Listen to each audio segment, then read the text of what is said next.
ये धरती के इतिहास में होने वाली सबसे बड़ी आइस एज थी, लेकिन ये ज़्यादा समय के लिए नहीं रही, क्योंकि इस धरती के अंदर अभी भी एक्टिव वोल्केनोज थे जो पृथ्वी को अंदर से गर्म रख रहे थे। पर वक्त के साथ वो भी बाहर आ जाते हैं, जिसके चलते हमारे एटमॉस्फेयर में फिर से कार्बन डाइऑक्साइड बढ़ जाती है, जिसके चलते पृथ्वी का तापमान धीरे धीरे करके बढ़ने लग जाता है। जितनी भी बर्फ़ जमी हुई थी वो सारी की सारी लिक्विड फॉर्म में आ जाती है। धरती अपने ओरिजिनल अवतार में आने लगती है।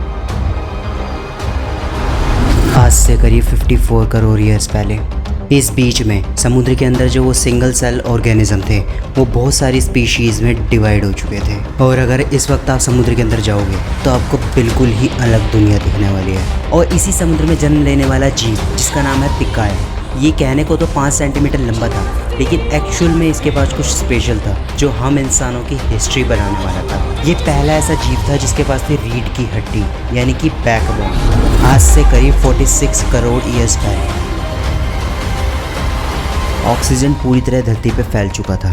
ओजोन लेयर का भी निर्माण हो चुका था, जिसकी वजह से सूरज की अल्ट्रा वायलेट रेस हमें कुछ नुकसान नहीं पहुंचा पा रही थी। धरती पर पहली बार कोई पौधा उगने वाला था। समुद्र में रहने वाली एक मछली जिसका नाम था टिक्टालिक, वो ज़मीन पे आने का फैसला करती है।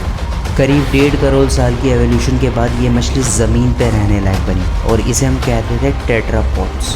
आज से करीब 36 करोड़ ईयर्स पहले समय का पहिया आगे बढ़ता है। एवोल्यूशन के चलते नए जीव विकसित होने लगते हैं, पर पृथ्वी का एटमॉस्फेयर फिर से करवट लेने वाला था। वोल्केनोज की वजह से इस पृथ्वी का टेम्परेचर एक्सट्रीमली हाई हो जाता है और इस बार 95% लाइफ ख़त्म हो जाती है।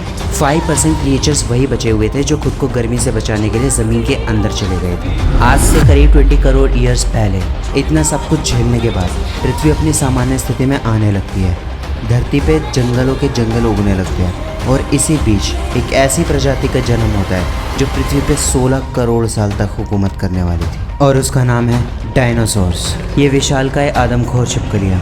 इसके अंदर भी 2 तरह के जीव थे, जो एक शाकाहारी और एक मांसाहारी। पर ये अकेले ऐसे जीव नहीं थे जो ज़मीन पर रह रहे थे। इनसे मिलिए, ये थे मैमल्स यानी स्तनधारी जीव। डायनासोर और इनके बीच में बहुत बड़ा डिफरेंस ये था कि डायनासोर्स अंडे देते थे और ये डायरेक्ट बच्चे पैदा करते थे, जैसे कि हम इंसान।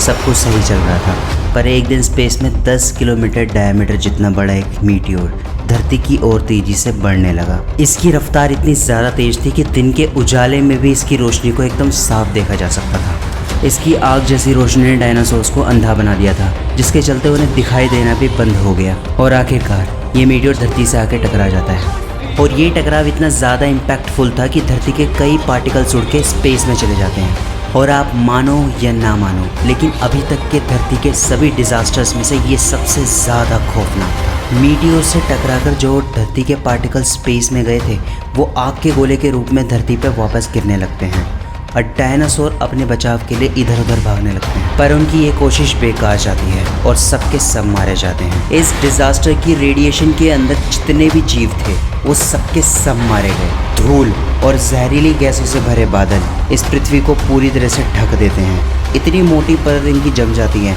कि सूरज की रोशनी का भी पहुंचना मुश्किल हो जाता है। और इस बार पृथ्वी पे 75% लाइफ ख़त्म हो जाती है। पर इसके आगे क्या? आखिर हम इंसान कहाँ से आए? इसका जवाब मिलेगा आपको अगली वीडियो में।